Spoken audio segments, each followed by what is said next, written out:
Hello friends, welcome to my YouTube channel. So today in this video I am going to show you how to set the pattern screen lock in this device.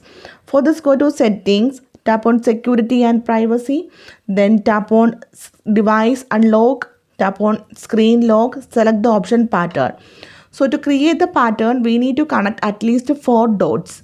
Okay, then here we need to draw the pattern. Again confirm the pattern. If you want to enable the fingerprint unlock, then you can, from here you can enable, otherwise cancel it. Now let me show you how it works.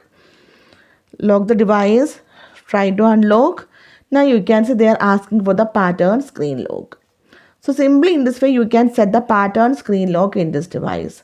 So in here you can see the path of that pattern. If you don't want to view that track, then here you can see the option show track. Disable this one. Then let me show you. Now draw the pattern. You can see the path is not here. It is disabled. So simply in this way you can set the pattern screen lock in this device. So hope you guys enjoy this video. Thank you for watching. Thank you. Bye bye.